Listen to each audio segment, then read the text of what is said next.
it's unclear exactly how many people will be here and what the format will be like. So I apologize. I'm going to be kind of reading. Well, not kind of, I'm reading. But you know, hopefully it won't be too devastating and boring. The title of the talk is Climate Leviathan. It's actually based on a paper. It's kind of some bits of a paper that just came out. Well, we can talk about that more in a second. It's an interesting format, which the paper's been published. It's been published freely available through a journal so that there's commentary on the site, because it's caused some people some consternation. So I'll be interested to hear what happens here. So it's called Climate Leviathan. And again, this is sort of bits of it. This is an extra data thing. So a couple of years ago, I attended some meetings on climate change convened by a progressive think tank here in Vancouver, the Canadian Centre for Policy Alternatives, that you're probably many of you familiar with. There are perhaps 75 people in the group, from environmental and social justice, non-governmental organizations, unions, student groups, social enterprise, and a few academics.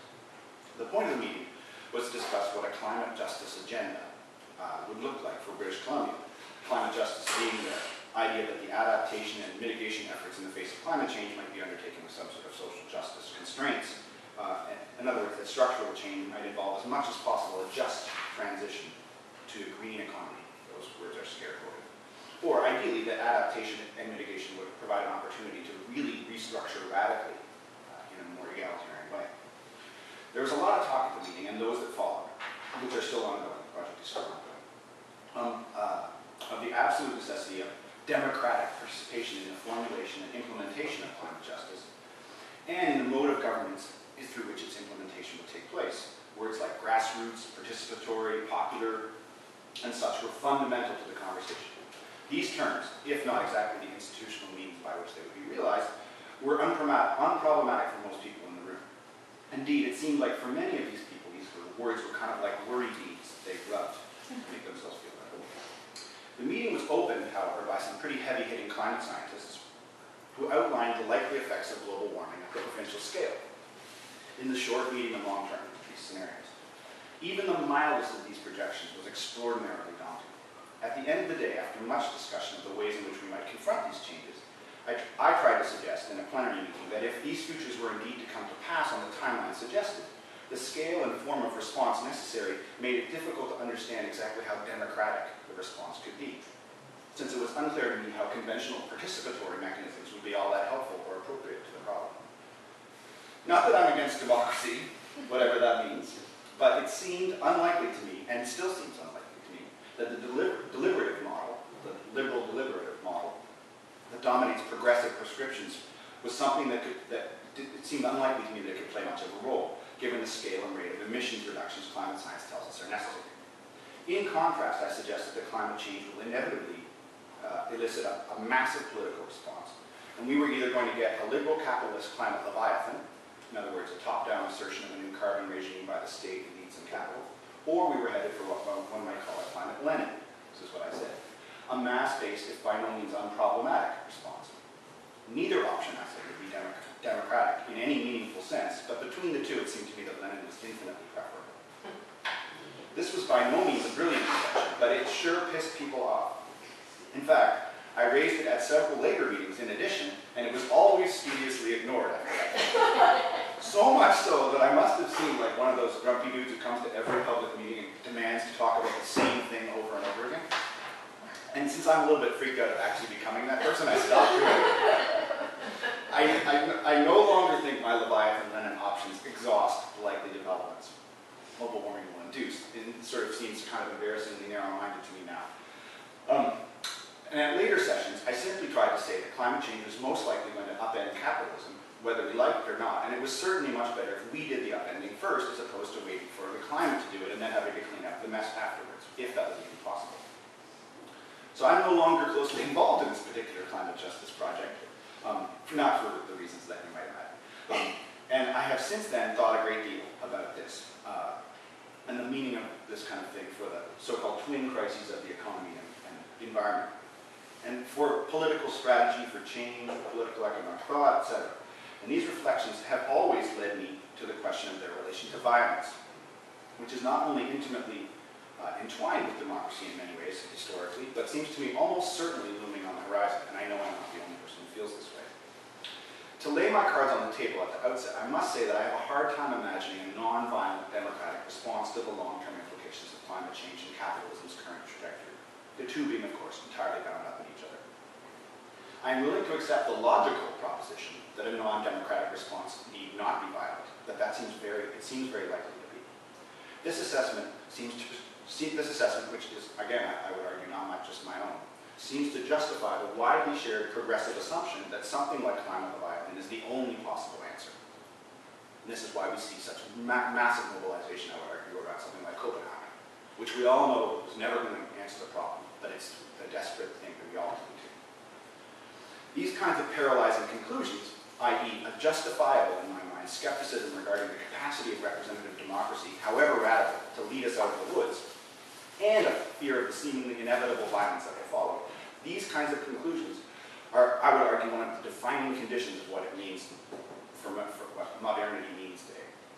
This situation is not merely the result of the recent and broad-based recognition of looming environmental catastrophe. It is much older than that. It follows not from our novel ecological context, I would think, but instead from a logic at the core of at least 2 centuries of liberal and progressive thought, which is a distrust of democracy. So if we are to achieve something like the commonly identified target of 90% reduction in global carbon emissions by 2050, how might we do so? What political processes or strategies could make that happen in anything resembling a just manner, or even happen at all? If we do not achieve massive social reconstruction, which seems like the path we're headed down, and climate change reaches some threshold or tipping point at which it's globally impossible to ignore or reverse, then what are the likely political economic outcomes? That's what this paper is an attempt to think about. Not so much the ecological consequences of climate change, but the political consequences. What processes, strategies, and social formations will emerge and become hegemonic in that world? Can the defining triadic forms of the modern world, the state, capital, and the nation, survive catastrophic climate change? And if so, in what form? So Joel Wainwright and I, this paper was not just written by me, it was written co-authored with a friend of mine named Joel Wainwright. And I have been trying to wrestle with precisely these problems. And we suggest the following, which I'll get into in a second, but bound by these 5 constraints which we posit as sort of assumptions from which we're working. First, there is no legitimate basis for debating climate change. It is happening, and that's the deal. So this conversation is initiated on that ground. Humanity may or may not have time to reverse these changes, this is the second, which are sure to have dreadful and even deadly consequences, especially for the relatively weak and marginalized. 3, the political ecological conditions within which these immense decisions about climate change are being made are all fundamentally reactions. They're not true decisions, they're responses. 4, the elite transnational social groups that dominate the world's capitalist nation states certainly desire to moderate and adapt to climate change, clearly, not least to stabilize the conditions that produce their privileges. Yet, today, they have utterly failed to deal with that. 5th, in light of the potential severity of climate change, we argue that elites will eventually attempt increasingly to coordinate their reactions, all the while afraid of what's going to happen. So these are the constraints, these are our assumed conditions of the future to which we're headed. So in light of this, whether or not Mike Davis is correct, Mike Davis is, as you may know, like a really famous doomsayer about climate. Whether or not Mike Davis is correct when he suggests, and this is a quote from him, that growing environmental and socioeconomic turbulence may simply drive elite publics into more frenzied attempts to wall themselves off from the rest of humanity. In other words, to create what are basically ecological gated communities. This is his anticipation. We must consider the means by which this elite power might be exercised. And we must think about the possibilities beyond the increasingly common collapse narratives that we're handed all the time, which may or may not be true, but we have to think beyond them. Even those that do not stoop to Robert Kaplan-esque kind of voyeurism. If you've ever read Robert Kaplan's stuff on Africa, where he sort of gets a sort of quasi-sexual glee out of watching people starve and fight. Is to leave us with a quasi-fatalistic, these accounts still, the best of them, arguably like the Christian Parentius just published a book called Climate Chaos. And it's a very compelling, really well-researched and very well-argued sort of state of the Hobbesian state of nature to which we're headed. But even these, I would argue, we have to think beyond them. Because it is not enough, I think, to forecast doom, however justified it might seem, in the hope that the mere fear of it will help us find an emergency exit. Only an analysis of the political forces that produce the potentiality of collapse and the ways in which those forces might themselves be transformed by that potentiality will lead to an understanding of the emerging relation of force. There are a limited number of forms these will take. This is what Joel and I are arguing. Examining the possibilities is of utmost urgency if we are to produce an effective response, counter-response. So we posit, this is the part that has pissed a lot of people off, so interesting. We posit that two variables will shape the coming political economic order. The first is whether the prevailing capitalist economic formation continues to dominate. There's a great deal of diversity within capitalism, for sure, but nonetheless, they all work on the fundamental expanding circuit of capital that Marx outlined. Secondly, we posit the future will be determined by whether or not there's an embrace of a planetary sovereignty in the face of climate change. So this produces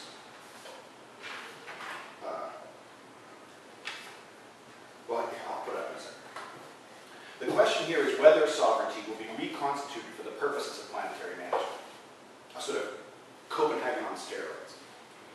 What we might call climate Leviathan exists to the precise extent that some sovereign exists who can declare an emergency, and decide who may emit carbon and who may not. This sovereign must be planetary in a dual sense. Firstly, it must be capable of acting at the scale of the planet, at the Earth's atmosphere, since the problem presents itself as a massive collective action problem.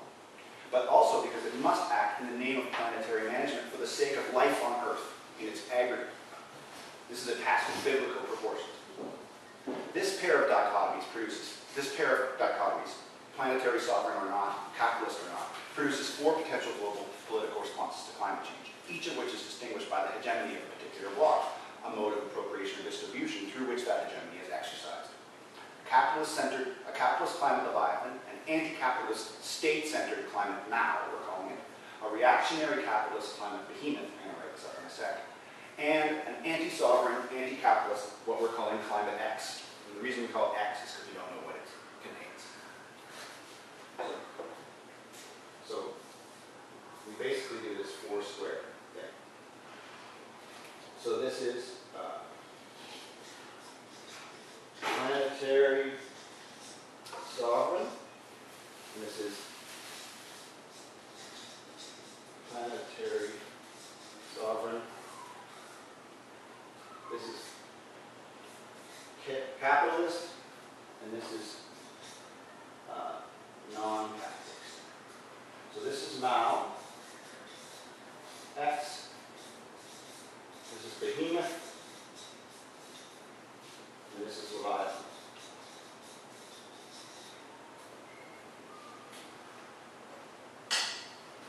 Now, before I get into a few of the details on each of these, I hope it's obvious, though it may not be, that Joel and I are not trying to say that we have somehow figured out the future.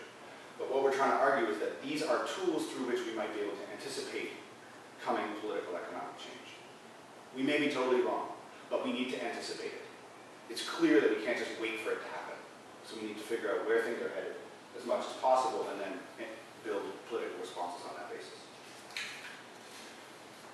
Our central thesis is that the future of the world will be defined, if not determined, with Leviathan, Behemoth, Mao, and X, and the conflicts between them. This is not to say that all future politics, as I just said, will be determined on these paths, but only that all of this will always, of course, matter. One of the things that we clearly have to take into account, which is not taken into account at meetings like the CCPA meeting I was at, is that the existing capitalist liberal democracy its persistence over time can no longer be assumed. Among these possible futures, Leviathan is presently leading, but is neither consolidated nor uncontested because of its likely dominance in the near term. The possible futures that exist outside climate Leviathan may largely be seen as responses to it. Behemoth is Leviathan's greatest immediate threat, and while unlikely to become hegemonic, may well remain disruptive enough to prevent Leviathan from achieving a new hegemonic order. If Leviathan essentially reflects the dream of a sustainable capitalist status quo and Behemoth's reaction to it, Mao and X are competing revolutionary figures in the worldly realm. X is, in our view, ethically and politically superior, for reasons I'll get into, but Mao is not likely to enter, but Mao seems more likely to enter the scene from stage left. So here's an attempt to kind of explain what we're at here. So climate Leviathan is defined by the dream of the planetary sovereign. It is a regulatory authority armed with democratic legitimacy, a panopticon-like capacity to monitor and discipline carbon production, consumption, and exchange, and binding technical authority on scientific issues. Again, Copenhagen on steroids. The UN negotiations on emissions reductions, notwithstanding their abject failure even on their own ecologically limited terms, represent the first institutional manifestation of this dream of planetary regulation, a process that the dominant capitalist nation-states will surely accelerate and consolidate as climate-induced disruptions of accumulation and political instability become more urgent. Although binding agreement could not be reached in Copenhagen, Cancun, or Durban, the terms of a potential agreement are clear enough. To begin with, capitalism itself is not a question on the table, but rather treated as the solution to climate change. Indeed, filtered through the COP lens, climate change appears to capitalism opportunity for profit. Trading in carbon emissions permits, like cap and trade, judicious market assessments of trade-offs, nuclear power, corporate leadership, carbon capture and storage, green finance, and ultimately geoengineering. This is where Leviathan is headed. Any realizable planetary climate Leviathan must be constructed with the approval of a range of actors formerly excluded from global governments, China and India most notably, but the list could go on. Ensuring China's support for any binding carbon regulation complicates the role of capital in Leviathan, just because the role of capital in China is quite complicated, obviously. We conjecture that Leviathan will emerge as the means by which to perpetuate the extant rule of northern liberal democratic capitalist states. Arguably, the most likely scenario is that in the coming decades, the waning U.S. liberal capitalist bloc will endeavor to impose a global carbon regime that, in light of political and ecological crisis, will brook no opposition in its defense of the human future for which it volunteers itself as the chief champion. The pattern of mobilization will likely be familiar, in which the United Nations or other international fora serve as a means of legitimizing aggressive means of surveillance and discipline. This would make the construction of climate Leviathan a key means by which to salvage American international hegemony, which in my view makes it all the more likely. And this is not, I would argue, mere idle speculation. Consider this following quote from John Holdren, who is now the chief science advisor to President Obama. This is from a textbook he wrote on resource management. I'm quoting here. Toward a planetary regime, perhaps those agencies, combined with UNEP and the United Nations population agencies, might eventually be developed into a planetary regime. He capitalizes that term. Sort of an international super agency for population, resources, and environment. Such a comprehensive planetary regime would control the development, administration, conservation, and distribution of all natural resources. Thus, the regime could have the power to control pollution not only in the atmosphere and oceans, but also in such freshwater bodies as rivers and lakes that cross international boundaries or that discharge into oceans. The planetary regime might also be a logical central agency for regulating all international trade, perhaps including assistance from developing countries to lesser developing countries, and including all food on the international market. The planetary regime might be given responsibility for determining the optimum population for the world and for each region, and for arbitrating various countries' shares within their regional limits. Wow. This is the chief science advisor to Obama. Control of population size might remain the responsibility of each government, but the regime would have the power to enforce agreed limits. So this is evidence that the kind of thinking that we're positing here is not at all illusory. Well, it may be illusory, but it exists. We emphasize the specifically capitalist character of the climate Leviathan to whom this call appeals. Capitalist climate Leviathan emerges in a manner reminiscent of the disparate efforts to save capitalism after 1929 under the various efforts that now go by the name Keynesianism, even though most of them didn't have anything to do with Keynes. A concentration of political power at the national scale, in combination with international coordinating institutions that attempt to render liberal hegemony immutable, allowing, as with the UN, for specific constraints on capitalist dominion.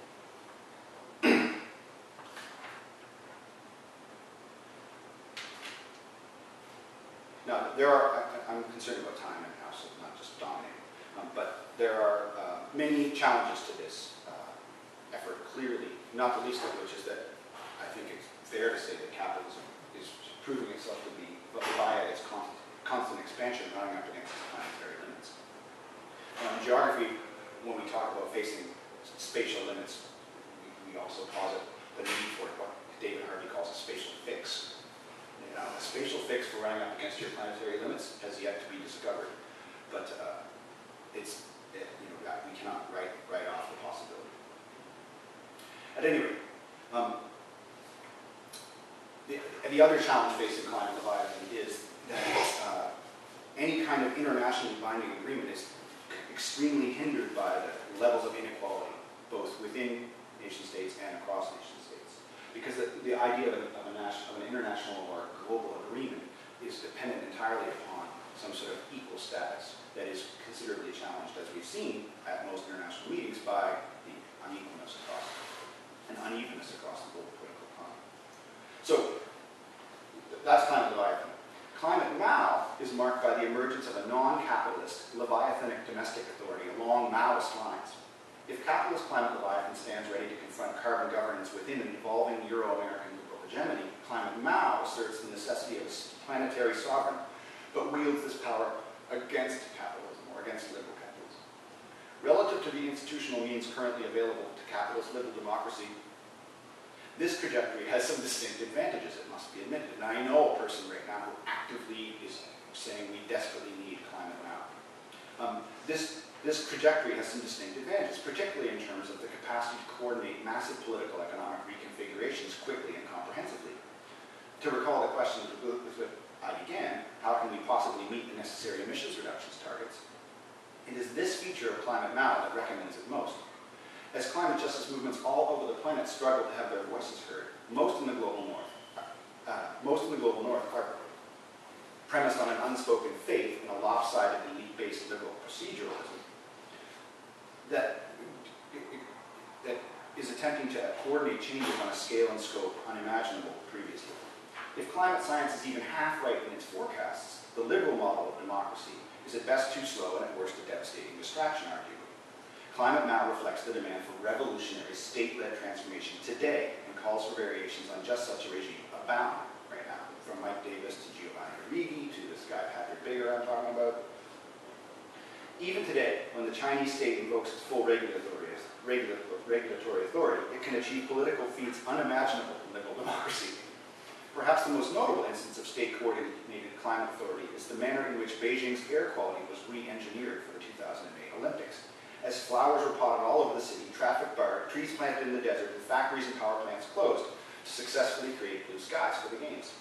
Recall, too, that in early 2010, the Chinese state effectively killed General Motors' gas-guzzling Hummer when it blocked the division's sale to Sichuan Tenzhong.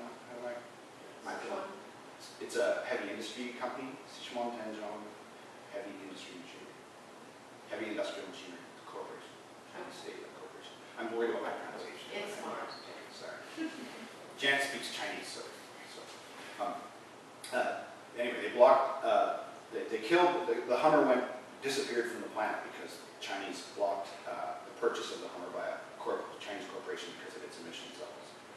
One can also point to the Great Green Wall, which China is building against the certification, and if successfully completed, will cross 4,500 kilometers of northern China, and various tree planting programs that will supposedly give the country 42% forest cover by 2050.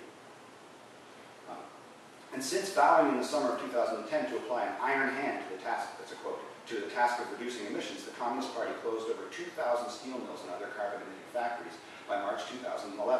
This just could not happen here. So this is why some people are so attracted to climate now. Such changes foretell the possibility of climate now. If China were to become a global hegemon and also undergo a revolutionary green twist. To be clear, we are not positing that China is on this path today. The CCP appears committed, at least, to a slowly building variation on climate Leviathan. But we insist on speaking of climate now and not, say, climate Robespierre or climate Lenin or something like that. Because climate now is a global path that we would argue can only be cut from Asia. In contrast to sub-Saharan Africa or Latin America, for example, only in Asia, and only with some revolutionary leadership from China, we argue, do we find the combination of factors that make climate now realizable. Massive and marginalized peasantries and proletariats, historical experience and ideology, existing state capacity, and skyrocketing carbon emissions.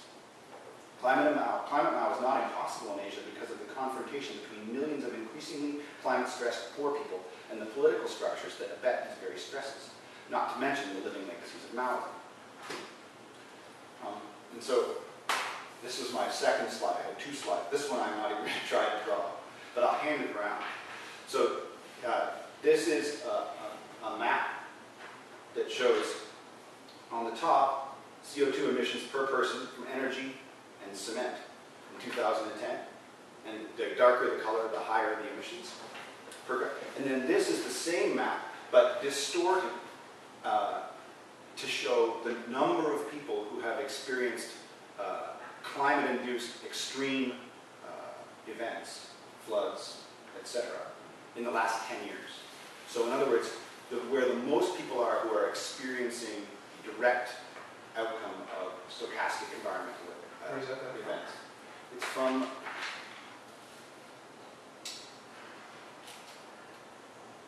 the International Disaster Database at the Université Catholique de Louvain. At any rate, and you can see that the numbers of people who are exposed to the perils of climate change right now directly are disproportionately in Asia.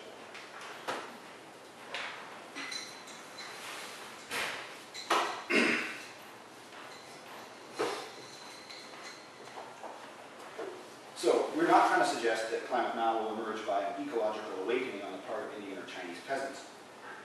Asian peasants and recently urbanized former peasants will respond not to carbon emissions per se, but to firstly state failures to act in response to existing crises, shortages of food, water, shelter, etc., and also B, second, the elite expropriation certain to come in the face of climate-induced instabilities. Indeed, this is already happening all over the world. Yet again, China's state is presently building climate Leviathan in its own variation. How we get from here to climate now, we would argue, depends principally on the Chinese proletariat and peasantry. As is commonly noted, China's emissions are growing daily, and the economic growth with which those emissions are associated is the basis of much of the legitimacy of the Chinese state, arguably. If the Chinese working class responds to massive climate change-induced disruptions in growth, the possibilities for an energetic climate now are substantial, we would argue. The rapid rise of more authoritarian state socialisms across the continent, regimes that use their power to rapidly reduce global carbon emissions and maintain control during climate-induced emergencies. Now, climate behemoth is a different animal. The specter haunting the world's core capitalist states today is that of reactionary conservatism, i.e. climate behemoth, represented in the right side. Behemoth opposes Leviathan, qua planetary sovereign, via reactionary populism, which rallies to the support of capital. It is not hard to find evidence of this reactionary tendency today. Consider the persistence of more or less conspiracy-based climate denialism in mainstream political discourse, especially in the U.S. And interesting, if any of you are interested in seeing where this is at right now, I'm not sure how many of you saw Bill McKibben, sort of a popular figure in an attempt to kind of increase climate awareness, has recently published quite a long article in the Rolling Stone, sort of in an unusual venue. And if you go and read the article online and then look at the commentary, what people have posted, it's the full range of positions in the United States right now, and there's no small number of behemoths on this page. The louder millenarian variety of this formation, perhaps best exemplified by the billionaire-backed revivalist celebration of apocalyptic ignorance that is Rick Santorum, provides an easy target to pick at, but its ideological structure renders it impervious to reason. In fact, that's its entire point. The disproportionate influence of this proudly unreasonable minority, agitated by the ill-gotten riches of a few powerful people, will persist, I would argue. The political force of reactionary climate behemoth, however, remains unclear. Am I missing a page? I might be missing a page anyway. Climate behemoth, it remains unclear in its political force precisely because it substitutes a free market nationalist rhetoric, evangelical usually, for explanation. It's properly